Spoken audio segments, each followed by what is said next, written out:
Bien-aimés dans le Seigneur, que Dieu vous bénisse de partout où vous êtes. Gloire au Seigneur pour cette grâce encore une fois. C'est l'apôtre bienvenu Wabu Ozom. Je sais que ça fait longtemps, mais nous sommes en train de continuer avec notre thème intitulé « Les accès sensibles de notre corps ». Les portes par lesquelles l'ennemi peut siéger dans notre corps. Je rappelle que cet enseignement est juste pour nous aider à être prêts et à être enseignés de manière que l'on puisse fermer ces accès à l'ennemi qui nous ronge chaque fois pour nous écarter tout près de notre Dieu. Comme vous le savez, l'ennemi a toujours été là. Les accès sensibles que Dieu a laissés dans notre corps pour que l'on puisse en bénéficier la bénédiction. L'ennemi vient parce que nous sommes tantôt distraits, tantôt ignorants. L'ennemi vient, il entre par ces accès pour détourner la bénédiction que Dieu a prévue à nous.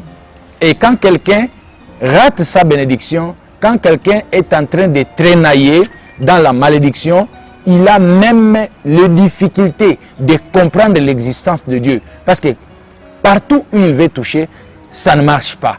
Tout ce qu'il veut faire, ça ne marche pas. Et la personne comme ça décourage. Et c'est comme si on combattait sa foi. Merci bien-aimés dans le Seigneur.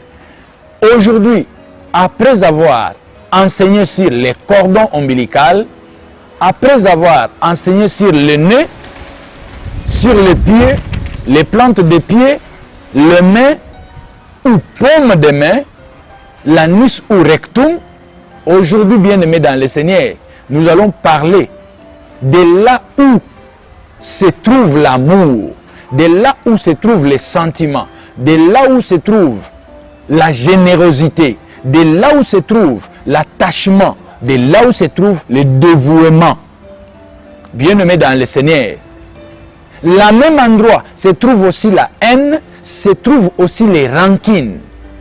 Là où habitent toutes ces histoires, la maison ou le lieu du repos de toutes ces histoires, c'est ce que nous appelons les cœurs. Bien-aimés dans le Seigneur, le cœur. Je suis en train de vous parler, mais vous ne voyez pas mon cœur. Vous ne voyez pas mon cœur, vous ne savez pas ce qui se passe dans mon cœur. Bien-aimés, le cœur est un accès sensible de notre corps, incontournable. Un dépôt dont personne ne peut voir à l'intérieur, sauf le Créateur. Alléluia. Quelqu'un peut avoir une bonne apparence. Quelqu'un peut avoir une voix douce. Quelqu'un peut être calme. Quelqu'un peut être gentil. Bien-aimé dans le Seigneur, que cela ne vous trompe pas. La vie extérieure n'est pas égale à la vie intérieure. C'est la vie intérieure qui commande la vie extérieure. C'est la vie invisible qui commande la vie visible. Tout est caché dans la boîte noire que nous appelons le cœur. Alléluia. Bien-aimés dans le Seigneur, mais nous allons nous poser la question, c'est quoi le cœur en question? Chacun a son cœur, mais quand nous partageons, nous devons expliquer, réexpliquer encore le cœur que nous appelons un des accès sensibles de notre corps. La boîte noire dont personne ne peut voir, seul le Créateur est le propriétaire du cœur. Alléluia. Le cœur est un organe central de l'appareil circulatoire. Le cœur est un organe musculaire creux situé dans la poitrine qui permet la circulation sanguine. Bien-aimés dans le Seigneur, le cœur est là pour permettre la circulation du sang dans notre corps. C'est de là où nous appelons l'accès sensible de notre corps. Bien-aimés dans le Seigneur, si le cœur ne bat plus, la personne n'est plus en vie, la personne est morte. Bien-aimés dans le Seigneur, le cœur est une maison qui a un rideau noir dont personne ne peut voir à l'intérieur, en dehors de la personne lui-même et de son Créateur. Alléluia. Écoutons ce que dit la Bible à propos du cœur. On peut tout lire, mais sans lire la Bible, cela n'a pas de soubassement spirituel. Jérémie, chapitre 17, verset 9e. Je lis au nom puissant de Jésus, 9e et 10e. Le cœur est tortué par-dessus tout et il est méchant. Qui peut le connaître? Alléluia. Moi l'Éternel, j'éprouve le cœur, je sonde les reins pour rendre à chacun selon ses voies, selon le fruit de ses œuvres. C'est le Dieu pour qu'il puisse connaître l'homme, pour qu'il puisse entrer en profondeur de l'homme. Il sonde le cœur. Sonder le cœur, c'est-à-dire, il entre en profondeur du cœur de l'homme. Parce que le cœur de l'homme, c'est difficile pour comprendre ce qui se trouve dans le cœur de l'homme. Lui sonde le cœur.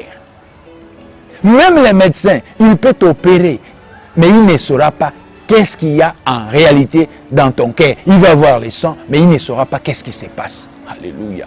Mais Dieu sonde le cœur avant de te payer, avant de rendre à chacun selon ses voies. Pour comprendre et connaître ses voies, Dieu entre dans le cœur de l'homme. Il sonde ses cœurs. Que Dieu vous bénisse. Le cœur est la porte, un des accès sensibles de notre corps. La porte par laquelle, la fenêtre par laquelle l'ennemi entre et nous embrouille. Bien-aimés dans le Seigneur, le cœur est un moteur de notre existence, dont on ne peut pas retenir les battements. La même chose avec la respiration. Comme je pars, le cœur est en train de battre. On ne peut pas arrêter ça. Une fois c'est arrêté, on ne t'appelle plus à ton nom. On parle de quelqu'un qui est mort, d'un défunt. Parce que ton corps ne bat plus. C'est de la même manière, on ne peut pas freiner la respiration. C'est de la même manière aussi, on ne peut pas stopper que le cœur ne puisse battre. Alléluia. Bien-aimés dans le Seigneur, lisons la parole de l'Éternel Dieu. Matthieu chapitre 12, verset 34e. Que dit la parole de Dieu? Je lis au nom de Jésus. Race de vipères, comment pourriez-vous dire de bonnes choses, méchants que vous l'êtes? Car c'est de l'abondance du cœur que la bouche parle. Amen. Bien-aimés dans le Seigneur, il suffit que la source soit corrompue pour que ce qui en sort conduise à la mort spirituelle, voire même à la mort physique. Le cœur de l'homme, c'est la base. Le cœur, c'est la porte, c'est la fenêtre, c'est un accès très sensible. Tu dois garder très très bien ton cœur. Matthieu chapitre 5, verset 28e. Je lis au nom puissant de Jésus-Christ.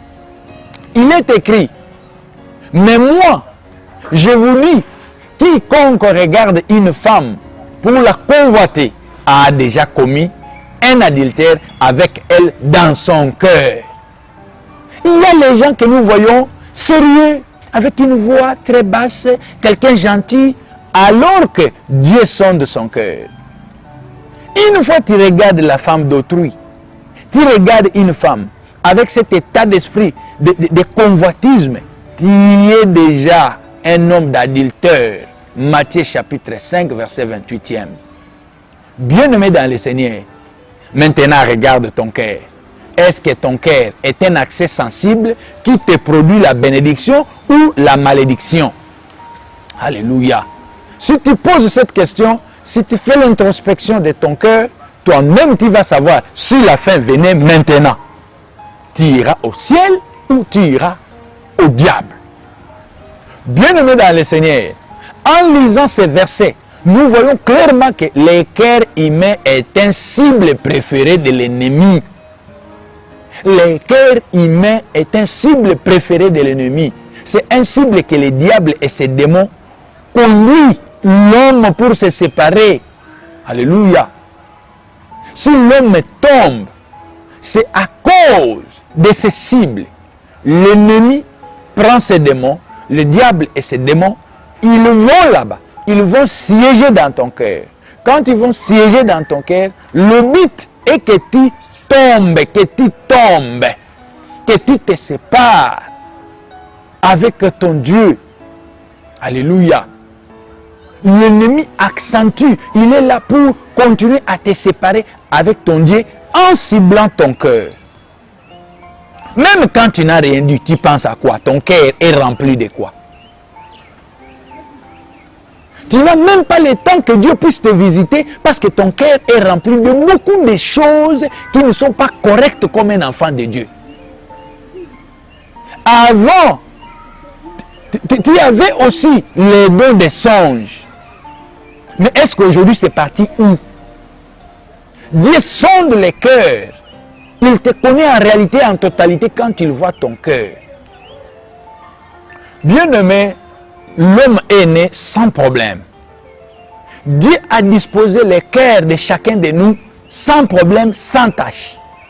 Mais qu'est-ce qui arrive que l'ennemi puisse venir siéger, cibler le cœur de l'homme pour séparer l'homme et son Dieu? Alléluia. L'homme dans son environnement vit des situations pas toujours agréables et cela laisse des cicatrices dans le cœur qui amènent à adopter une attitude de méfiance, de colère, alléluia, de peur, de manque de confiance. Parfois aussi plus loin, de manque même de la foi. Il y a des gens qui étaient bien, ils faisaient sa vie bien, ils croyaient en Dieu, mais depuis qu'il a croisé les gens qui l'ont déçu, la personne a changé totalement. Tu étais dans le mariage, depuis que ton mari t'a déçu, tu crois maintenant que tous les hommes sont des mauvais, ou toutes les femmes sont des mauvaises.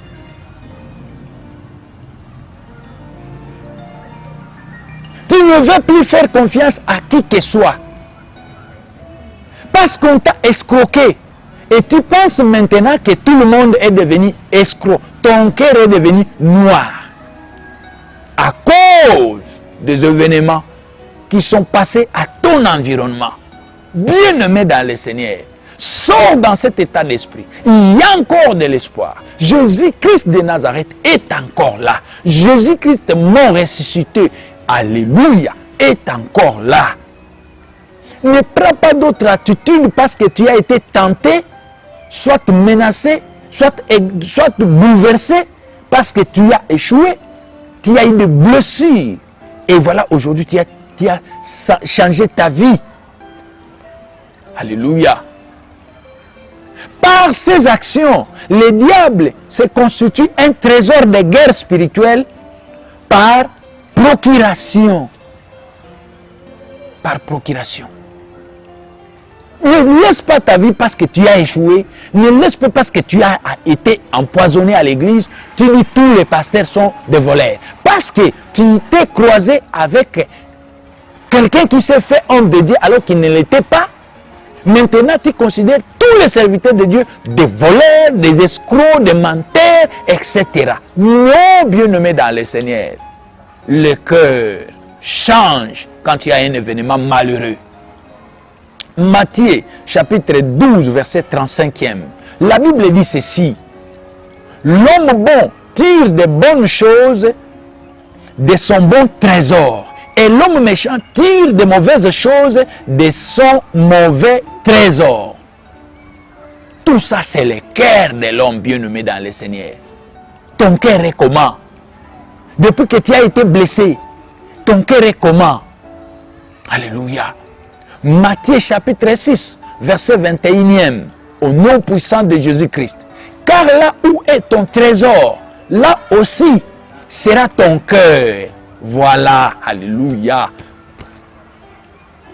L'on n'est pas méchant, mais l'on le devient à cause de son environnement. Si Dieu peut nous rendre meilleurs afin que nos cœurs soient purifiés par son amour. C'est si et seulement si nous gardons très bien notre cœur. Seul Dieu, seul Dieu peut nous rendre meilleurs afin que nos cœurs soient purifiés par son amour. Je sais que tu comprends. Il y a seulement une chose qui est arrivée dans ta vie et tu as perdu le volant. Tu ne priais plus. Même quand tu te souviens, tu dis, depuis que cette histoire est arrivée dans ma vie, j'ai senti comme s'il y avait un coup de foudre dans ma foi et je n'ai plus la force de prier. Ton cœur a été brisé. Bien-aimé dans le Seigneur. Matthieu, chapitre 5, verset 8e. Heureux ceux qui ont le cœur pur, car ils verront Dieu. Ceux qui ont le cœur pur. Et ceux qui ont le cœur pur, c'est seul Dieu qui sonde ses reins et qui connaissent que toi tu as le cœur pur et tu es heureux. Et quand on dit heureux ceux qui ont le cœur pur, c'est-à-dire malheur à ceux qui ont le cœur impur. Alléluia. La sorcellerie, l'esprit de mort, l'esprit de python ou de divination, l'esprit de mensonge aime bien siéger dans les cœurs meurtris par des déceptions. Alléluia. Je prie pour que tu puisses sortir dans cette déception. Alléluia. La mort d'une personne chère, le cœur d'une personne méprisée est rejeté par tous. Que Dieu nous bénisse. Alléluia. Des personnes ayant eu une enfance difficile ou des rapports conflictuels avec les parents, ils ont du mal à s'exprimer devant le Seigneur en tant qu'enfant de Dieu, le Père. Un enfant qui, papa, a fait un enfant en dehors de la famille, cet enfant-là a grandi avec un cœur brisé. Cet enfant-là a du mal à croire, même à Dieu comme son Père. Ils ont du mal à exprimer de l'amour et ressentir l'amour du Père. Ils n'ont plus ça. Il a été foudroyé jusqu'à la moelle épinière. Maintenant, il vit loin du Seigneur, bien-aimé dans le Seigneur. C'est grave. Mais le Seigneur dit dans sa parole, Apocalypse chapitre 2 verset 20, « Voici, je me tiens à la porte et je frappe. Si quelqu'un entend ma voix et il ouvre la porte, j'entrerai chez lui. Je souperai avec lui et lui avec moi. » Alléluia.